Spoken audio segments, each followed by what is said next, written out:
Morning, good morning from Kolkata. তো আমি এসেছিলাম কলকাতাতেই। তো আজকে আমাদের ট্যুরে বেরোনোর কথা, তো আমরা বেরোচ্ছি। বাইক টাইক সব রেডি, ব্যাগ ট্যাগ সব রেডি হয়ে গেছে, বাট উপর থেকে নিচে নামতে গিয়ে হাঁপ লেগে গেছে পুরো। ব্যাগ রেডি, হাতে বাঞ্জি কর্ড, প্যাকেটটা বাঁধতে হবে, তাই রাস্তায় বেরিয়ে কথা হচ্ছে।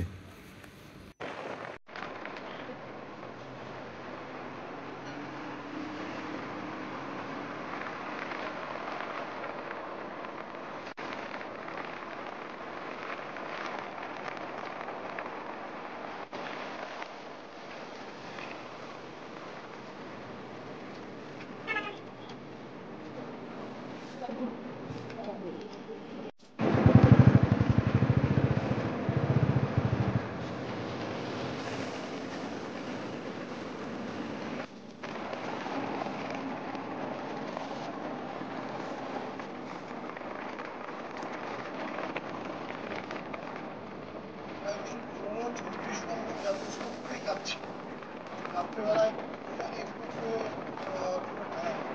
সেফটি আমার মনে হয়তো হতে পারে, কিন্তু 34 এখন বাড়ানো সেটা হয়েই যাচ্ছে। বারাসাত হয়ে করেছি এবং ওই সন্তোষপুর বলে যে জায়গাটা আছে সেদিকটা আমরা ঢুকছি। তো কারণ যদি কোনো সমস্যার সম্মুখীন হই, এখান দিয়ে প্রচুর লরি থেকে শুরু করে সমস্ত যানবাহন চলাচল করে। তো সেক্ষেত্রে সব দিক থেকে সুবিধা এবং সবার হেল্পও পাওয়া যায়, যেটা কল্যাণী এক্সপ্রেস হয়তো রাস্তা ভালো, সেই হেল্পটা হয়তো পাওয়া পসিবল নয়। আর কল্যাণী আসানসোল থেকে যে ট্রাভেল করবো এইখান থেকে এখানে যে 5 কিলোমিটার হয়তো কম হবে, কিন্তু টাইম হয়তো একটু বেশি হবে, কারণ রাস্তা দিয়ে খারাপ আছে।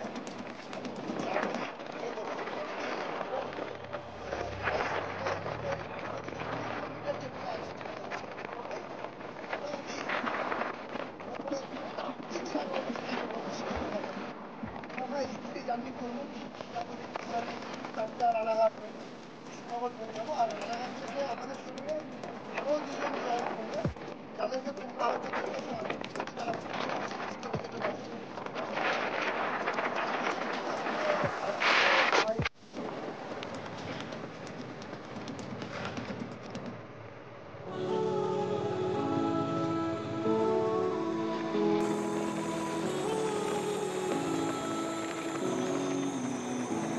চৌত্রিশ নম্বর জাতীয় সড়কে উঠিয়া পড়িয়াছি আমরা। তারপরে চিন্তা নাই, রাস্তা এখান থেকে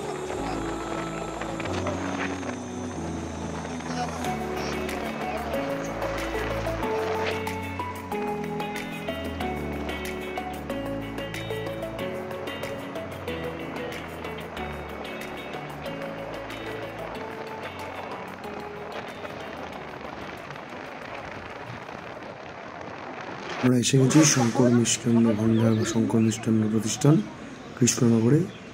এখানে দাঁড়িয়ে একটু চা ফা খাওয়া হবে, তারপর আবার যাত্রা শুরু।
তো এখানে আবার দাঁড়িয়েছি, এখান থেকে বহরমপুর আর মাত্র ওই 35 থেকে 40 কিলোমিটার। কারণ দুজনের একটু ঘুম ঘুম পাচ্ছিল, তো সব থেকে বড়ো ব্যাপার হচ্ছে যে ঘুম ঘুম পাওয়ার থেকে বরং আমি বললাম যে একটু চা ফা খেয়ে নাও, তাহলে বেটার হবে। তো চা খাওয়ার জন্য দাঁড়ানো হয়েছে। অ্যাকচুয়ালি এখনও পর্যন্ত আমরা ভালোই রাস্তা পেয়েছি, জানি না এরপরে কীরকম কী রাস্তা পাবো। তো মোটামুটি যতদূর জানি বহরমপুরের পরের থেকে রাস্তা একটু খারাপ আছে, তো তখন হয়তো একটু সময় লাগতে পারে আমাদের। টার্গেট নিয়েছি মোটামুটি আমরা কটায়, 6টা 5টা 6টা টার্গেট নিয়েছি। আমাদের ওরম কোনো ব্যাপার নেই, যখন পৌঁছাতে পারলেই হলো, কোনো অসুবিধা নেই। এখনও পর্যন্ত মোটামুটি ভালোই আছে, দেখা যাক। চলো দেখা হচ্ছে।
মিসটা শুরু হবে।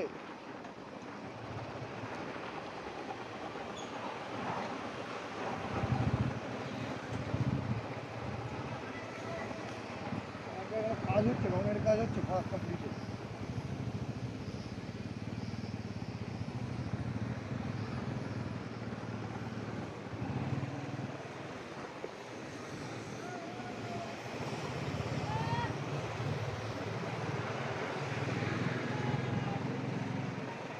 ডান দিকে যেটা দেখা যাচ্ছে না বলতে পারবো না, ওটা হচ্ছে ফারাক্কার নতুন ব্রিজ ব্রিজ। আর আমরা এখন যাচ্ছি পুরোনোটা দিয়ে।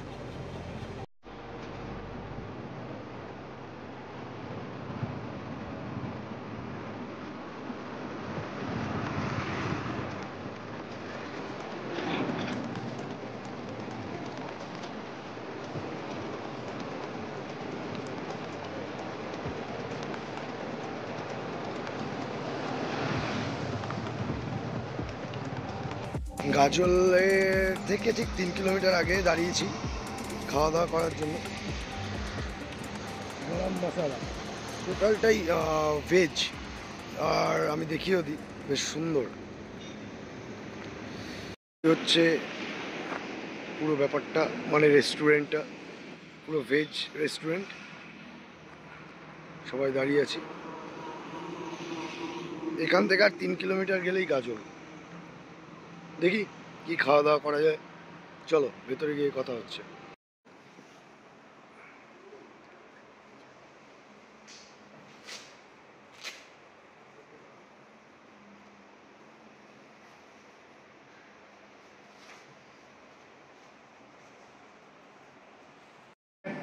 সমস্যা হচ্ছে ওই ছোটো ছোটো গেঞ্জি করা হয় না, ওইগুলো কিনতে হবে। তো তোমার ইয়ে দেয়নি, বেল্ট দেয়নি? আমারটা বেল্ট নেই।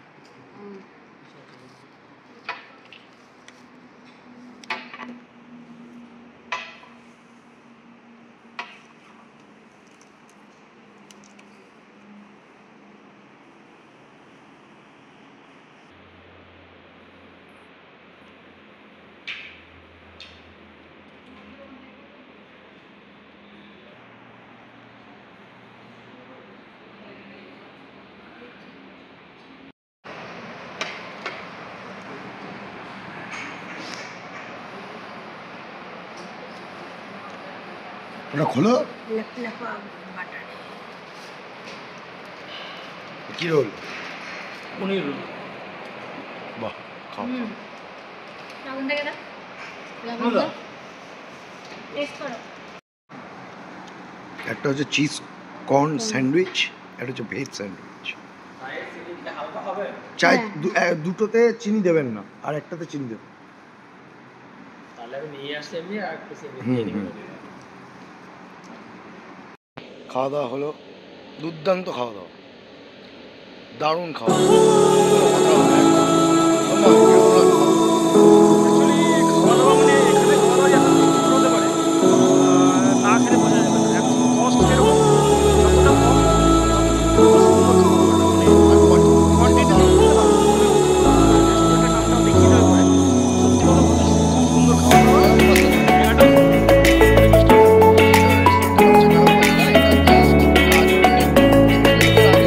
মানে শিলিগুড়ি যেতে লেফট হ্যান্ড সাইডে পড়ে। দারুণ খাওয়া দাওয়া, খুব সুন্দর। মোটামুটি আসলে ট্রাই করে দেখতে পারেন একবার আপনারা সবাই। মোটামুটি আমাদের কমপ্লিট খাওয়া দাওয়া এখন এই 10 মিনিটের মধ্যে বেরোবো, আবার যাত্রা শুরু। দেখা হচ্ছে দেখা রাস্তায়। হচ্ছে।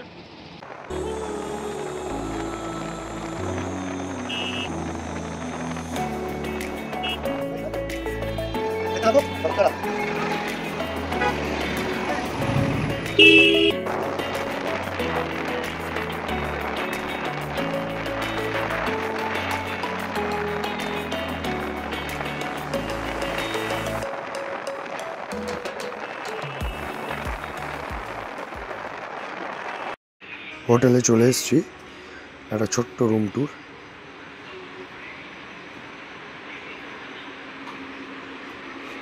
এসে জামা কাপড় খুলে নিচে গেছিলাম আর কি। যে হোটেলে আসলে শিলিগুড়িতে আমি উঠি, হোটেল সারদা এন বা সারদা রেসিডেন্সি, বাবনদার হোটেল। তো বাবনদার নাম্বার ডিটেলস আমি রিসেপশানে দিয়ে দেবো, তোমরা দেখে নিতে পারো। এটা আমাদের পড়েছিল 1300 টাকা করে এই রুমটা।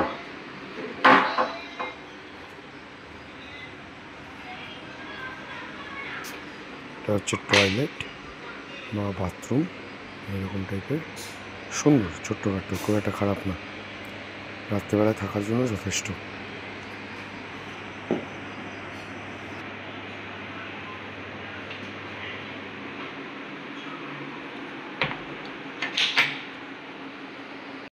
এই দারচিনিটা কত করে?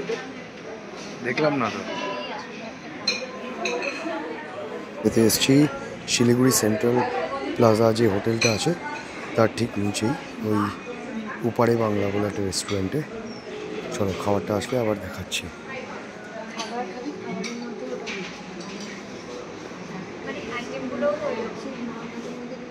খাওয়া দাওয়া এসে আমরা খাওয়া দাওয়া আবার শুরুও করে দিয়েছি। তো আজকের মতো ভিডিওটা এখানেই শেষ করছি। চলো, গুড নাইট, সবাই ভালো থাকবে। আর ভিডিওগুলো পরপর আসতে থাকবে, প্রত্যেকটা পার্ট। একটু সাপোর্ট করো, চ্যানেলটাকে সাবস্ক্রাইব করে দিও, লাইক আর কমেন্ট অবশ্যই করো। চলো, গুড নাইট।